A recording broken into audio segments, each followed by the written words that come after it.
আমরা এক আত্মীয়র বাসায় দাওয়াত খেতে যাচ্ছি, সেখানে যাব ভালো কথা, কিন্তু কিছু না নিয়ে কি যেতে পারি?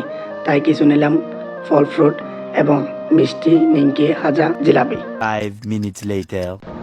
আসসালামু আলাইকুম। আমি সকাল সকাল বাড়ি থেকে বের হয়ে দেখি এহসান আমার জন্য দাঁড়িয়ে আছে। তো আমি বললাম, ভাই কোথায় যাব? ভাই বলতেছে, আই কোথাও একটা জায়গায় যাব। তো আমি হঠাৎ করে গাড়িতে উঠে পড়লাম।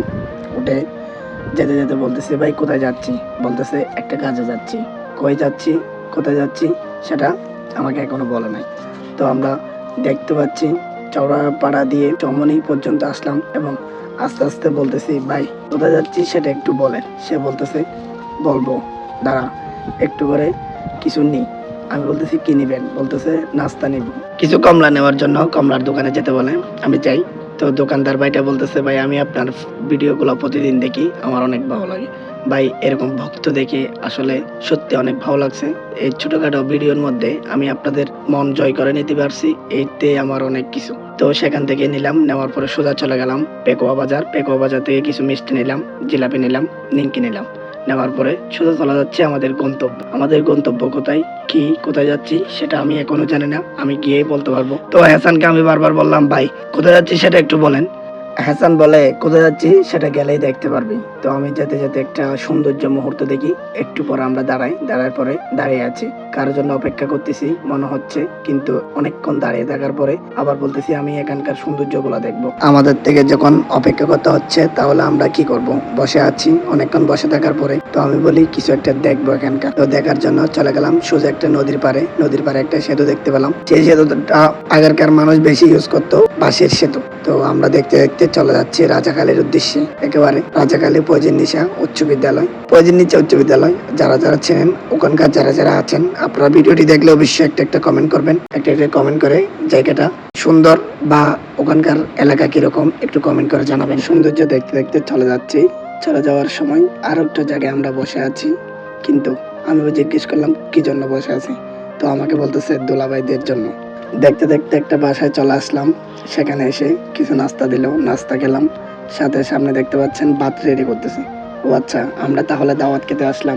ও, এতক্ষণ পরে বুঝতে পারলাম আমরা দাওয়াত খেতে আসলাম। কিন্তু দাওয়াত খেতে এসে দাঁড়িয়ে থাকি নাই, একেবারে টেবিলের মধ্যে বসে গেলাম। আমি সময় করি নাই, কারণ ভাত দেখলেই আমার মাথা খারাপ হয়ে যায়।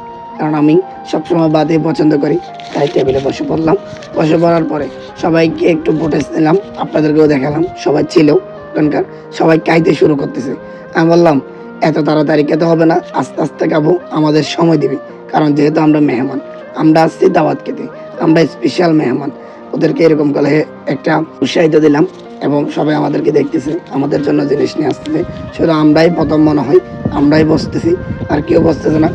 সবাই ভাত নিচ্ছেন, আমিও নিলাম, খাওয়া শুরু করলাম। সত্যি খাবারগুলো অনেক অসাধারণ হয়েছে।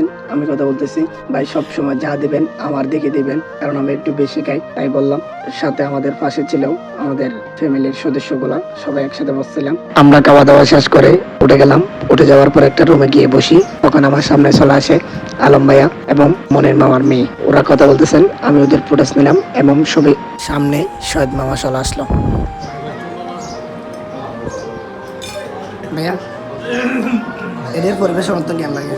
আলহামদুলিল্লাহ, খুব সুন্দর। তোমার লাগে বোনাই কাটা আছে, তুমি চাইও কিনে নিয়ে করবি, তুমি হলে নারাজ নয়। সব মামা একসাথে ভাত খাচ্ছে, মামাদের একটু ফুটেজ নিলাম, ওদেরকে ভিডিও নিলাম।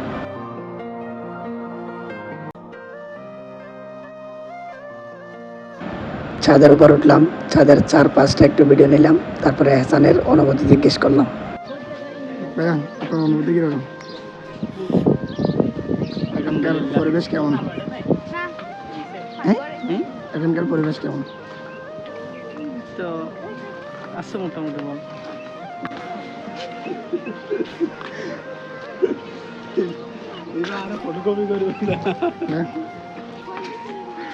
এখানকার পরিবেশ কিরকম?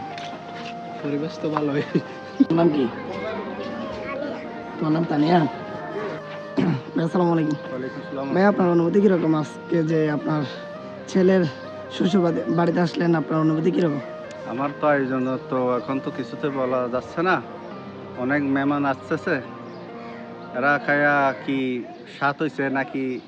আপনার কিরকম লাগছে? আমার খুব আনন্দ লাগছে, খুব আর বাসা হারিয়ে ফেলছি এরকম আনন্দ মানে কি আর কখনো হয় নাই। আমি বিদেশ থেকে আইছি, আমার বিয়ের বাড়িতে আইছি, এখন আয়োজনটা খুব ভালো হয়েছে, আলহামদুলিল্লাহ, শুক্রিয়া।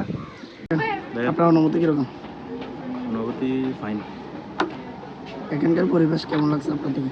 পরিবেশ তো ভালো, আগবার ছিলাম তো ভালো লাগছে। আচ্ছা, খাওয়া দাওয়া Second কেমন time হয়েছে আসলাম আর কি। একটু জানাবেন। অসাধারণ, সারা সেরা। আপনার থেকে অনুভূতি কিরকম আপনার? আলহামদুলিল্লাহ ভালো, এখানকার পরিবেশ কিরকম লাগছে খুব আপনার থেকে? সুন্দর, মাশাআল্লাহ মাশাআল্লাহ।